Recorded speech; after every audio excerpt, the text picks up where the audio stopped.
नमस्कार, मैं हूं सुनील बॉबी और आप इस समय देखना शुरू कर चुके हैं अपना खास कार्यक्रम एजुकेशन एंड जॉब बुलेटिन, जहां आपको शिक्षा विभाग की विभिन्न प्रकार की खबरों से आपको कराते हैं अपडेट। बिहार के नियोजित शिक्षकों के लिए क्या आई है बड़ी खबर, शिक्षकों के लिए क्या है खबर, बीपीएससी शिक्षकों के लिए क्या है खबर, छात्र छात्राओं के लिए क्या है खबर, तमाम खबरों से हम आपको कराते हैं अपडेट। बिहार शिक्षा विभाग से क्या निकले हैं पत्र, तमाम चीजों से हम आपको अपडेट कराते हैं। सबसे पहली और बड़ी खबर बता दें कि इन दिनों बिहार के शिक्षक इस शिक्षा कोष को लेकर काफी परेशान हैं। आपको बता दें कि आज 24 यानी कि 24 जून को शिक्षकों ने जहां ई शिक्षा कोर्स जो है एप्लीकेशन अपलोड किया, जहां आपको बता दें कि कई उसमें खामियां देखने के लिए मिला।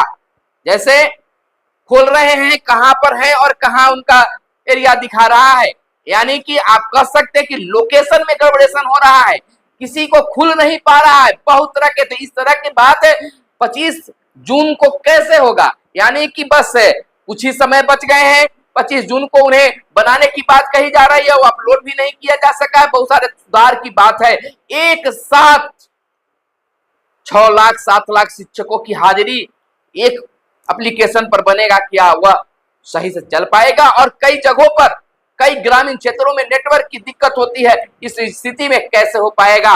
खासकर अभी देखिए कि जो लोकेशन बताया जा रहा है, शिक्षक कहां पर, विद्यालय कहां पर है, लोकेशन उससे 150 किलोमीटर तो 500 मीटर की दूरी पर, तो 800 मीटर की दूरी पर बता रहा है। दूसरा गांव का लोकेशन हो तो उस स्थिति में बहुत कुछ अभी खामियां हैं, शिक्षक काफी परेशान है। शिक्षा विभाग इसके लिए आगे आनी चाहिए। तो शिक्षा विभाग ने भी कहा कि ज्यादा परेशान होने की जरूरत नहीं है, अभी खामियां है तो उसे सुधार लिया जाएगा और अभी फिलहाल किसी का वेतन वगैरह नहीं कटेगा।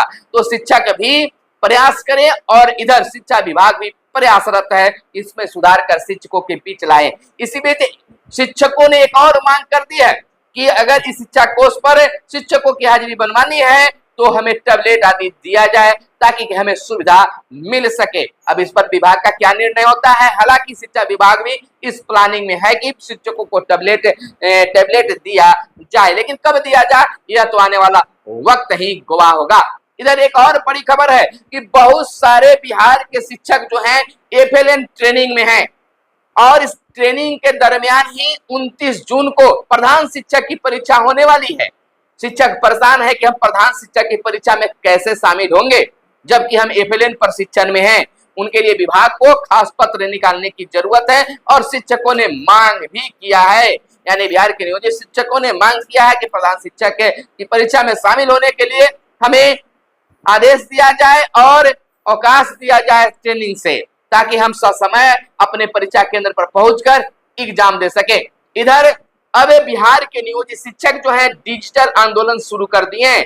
अपनी जो सक्षमता परीक्षा पास कर गए हैं तो अपने स्कूल पोस्टिंग और काउंसलिंग के लिए आंदोलन शुरू कर दिए। उनका मांग करना कि आखिर इतने वक्त पहले परीक्षा देकर क्या हुआ। वहीं सक्षमता 2 परीक्षा में शामिल होने वाले शिक्षक भी जल्द परीक्षा की तिथि जारी करने की मांग किए हैं। इधर हम आपको बता दें कि शिक्षकों ने यह भी कहा है कि हमें होम ब्लॉक में ही पोस्टिंग किया जाए। शिक्षा विभाग इसमें मंथन जारी है कि क्या निर्णय लेती है। हालांकि अभी तक तो जो है वह जिस जिला में आपको मिला है उसकी प्राथमिकता होगी, लेकिन उसी विद्यालय में आपकी पोस्टिंग होगी। 3 विद्यालय का ऑप्शन मांगा जाएगा या होम ब्लॉक ही मिलकर आपको किसी और विद्यालय में कर दिया जाएगा। अभी मंथन शिक्षा विभाग में जारी है, लेकिन उम्मीद जताई जा रही है कि अपने विद्यालय में शिक्षक नहीं रहेंगे, भले उसमें थोड़ा सा आपको गुंजाइश मिल सके, राहत मिले कि 3 विद्यालय के आपको जिले भर में ऑप्शन मांगा जा सकता है। लोगों की यह सोच है कि गृह प्रखंड से शिक्षकों को अलग कर दिया जाए और सुविधा भी दिया जाए। तो इस निर्णय पर 3 विद्यालय की सूची मांगा जा रहा है ताकि आप अपने नजदीक के घर से नजदीक वाले प्रखंड में और विद्यालय का चयन कर सकते हैं। तो आने वाले वक्त में क्या होगा, कुछ भी होगा, लेकिन सक्षमता परीक्षा 2 के बाद इस शिक्षकों को होगा। वहीं बता दें कि पटना के प्राथमिक विद्यालय में होगी सर्वाधिक प्रधान अध्यापकों की बहाली। दूसरे स्थान वाले पूर्वी चंपारण में 1914 पद हैं, वहीं 1883 पदों के साथ मधुबनी तीसरे स्थान पर है। बिहार के प्राथमिक विद्यालयों में होने वाली 40,518 प्रधान अध्यापकों की नियुक्ति में सबसे ज्यादा 1984 प्रधान अध्यापक पटना जिले को मिलेंगे। दूसरे स्थान पर पूर्वी चंपारण जिले हैं का है, जहां 1914 प्रधान अध्यापकों की नियुक्ति होनी है। तीसरे स्थान पर मधुबनी जिले का है, जहां प्रधान अध्यापकों को 1883 पद हैं। उल्लेखनीय है कि उच्च माध्यमिक विद्यालयों में प्रधान अध्यापकों और प्राथमिक विद्यालयों में प्रधान शिक्षक के पदों पर नियुक्ति के लिए बिहार लोक सेवा आयोग द्वारा लिखित वस्तुनिष्ठ प्रतियोगिता परीक्षा क्रमशः 28 एवं 29 जिनको एकल पाली में 12 बजे मध्याह्न से 2:30 बजे अपराह्न तक आयोजित की जानी है। तो इस पटना जिले को सबसे ज्यादा प्रधान अध्यापकों की बहाली हो रही है। तो बता दें कि आज 9वीं और 10वीं की विशेष मासिक परीक्षा शुरू कर दी गई है, जिसमें विद्यार्थी इसमें भाग ले रहे हैं।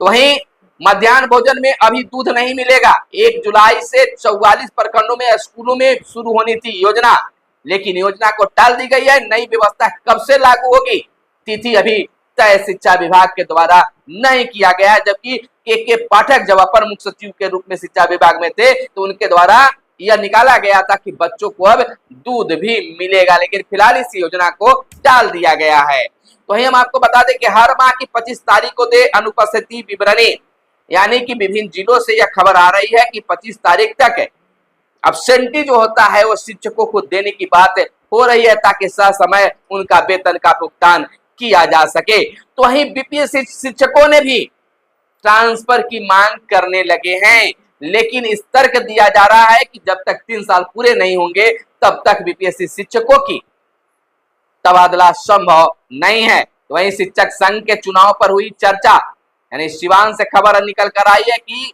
सिवान के श्रीनगर में बिहार राज्य प्राथमिक शिक्षक संघ की जिला इकाई सिवान की आवश्यक बैठक बीते दिन हुआ। बैठक में संगठन की एकजुटता शिक्षक हित व पटना में 30 जून को आयोजित बिहार प्राथमिक शिक्षक संघ के होने वाले चुनाव में विशेष रूप पर चर्चा की गई है। तो अब शिक्षक भी अपने कार्य में लग गए हैं। वहीं 24 को हर हाल में 24 या 25 को हर हाल में अनुपस्थिति विवरणी जमा करने की बात विभिन्न जिलों और प्रखंडों से निकलकर सामने आ रही है।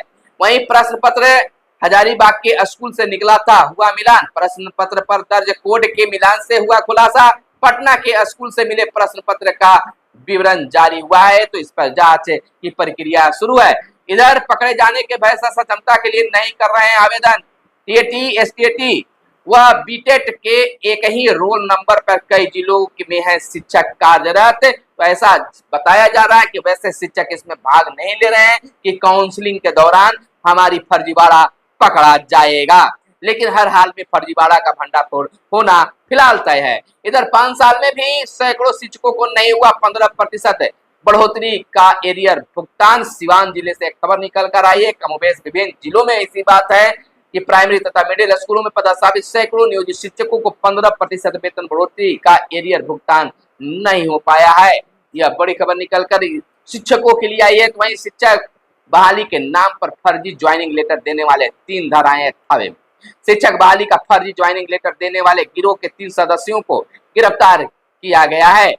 आपको बताते चले कि पकड़े गए सदस्यों में पूर्वी चंपारण मोतिहारी जिला के केवलपुर थाना के मोतिहारी निवासी शाहिद राजा तथा भोजपुर आरा जिला के जगदीशपुर थाना के कवरा गांव के विश्वजीत सिंह और मनीष सिंह शामिल हैं। तो इस प्रकार से शिक्षकों को भी धोखा दिया जा रहा है। उपलब्ध रिक्ति पर उसी जिले में होगा केआरपी का चयन।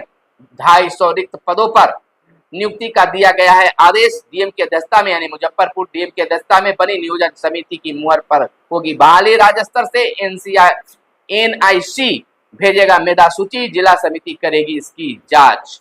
तो आगे की खबर, सीबीआई ने केस दर्ज किया, बिहार आएगी अब टीम, होगी कई बड़े खुलासे।